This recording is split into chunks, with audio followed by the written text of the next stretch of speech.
Welcome back. In this lecture, we'll be looking at our first complete simulation of the inventory with the implementation of the concepts which we have learned earlier. So at the end of this lecture, what we want to achieve is we want to achieve a simple and basic simulation of the inventory which shows how basically the orders are generated, how the reorder point is triggered, as well as some sort of basic simulation visualizations of the output.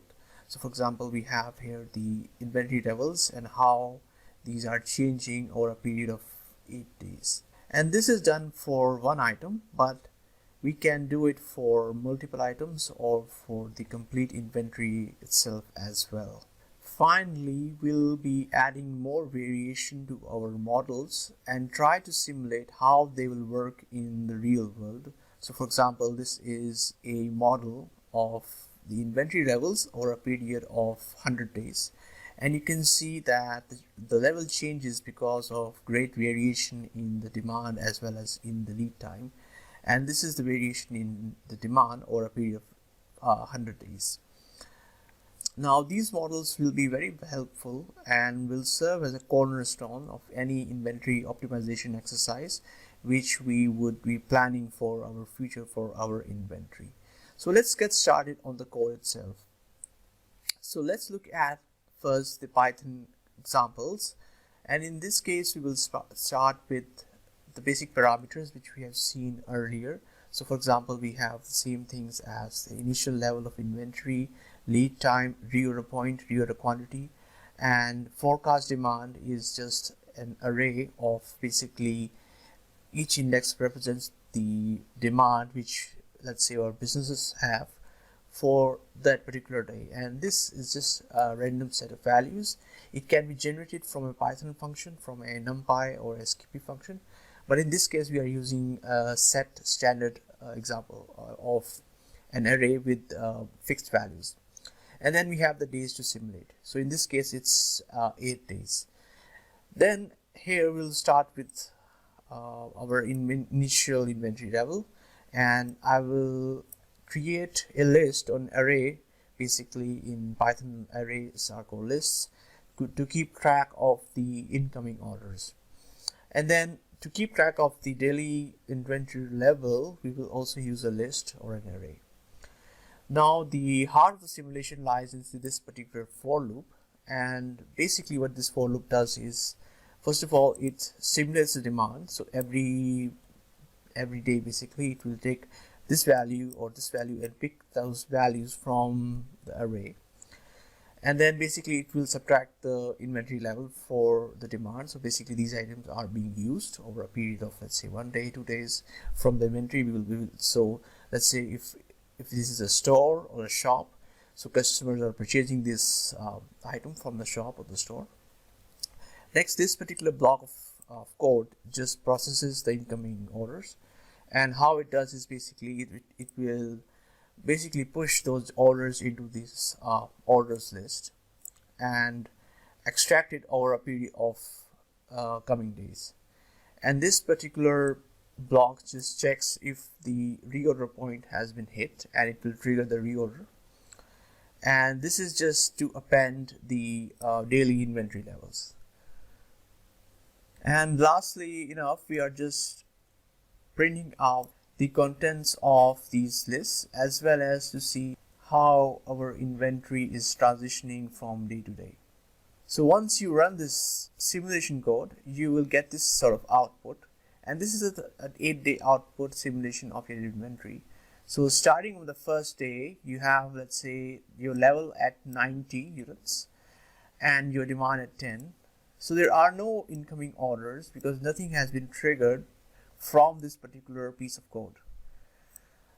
Since we are already above the reorder level or reorder point, and we keep on moving forward in time, let's say day 3, until we basically go below this level. So now it's 63 and this is 15 because our reorder point was 50. So 63 minus 15 is less than 50, and will trigger based on this condition an order, and this value will be appended to basically the orders array.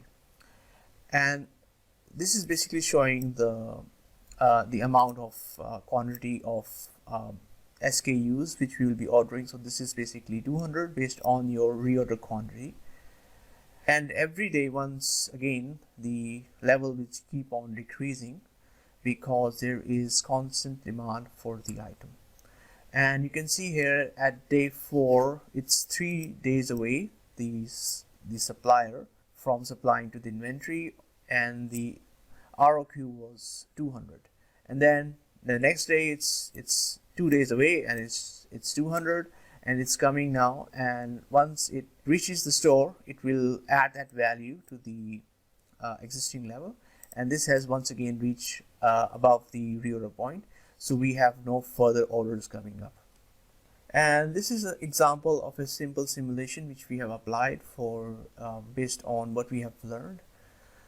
Also, what we can do is we can apply the same thing as a chart. So for example, this is the same inventory, but now it's been shown as a chart with your reorder point of 50, and this has gone below that at day 4.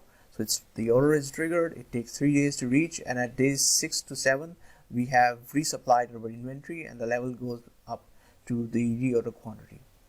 And this is okay, but now let's say I want to add more variation in the different parameters which I'm simulating here.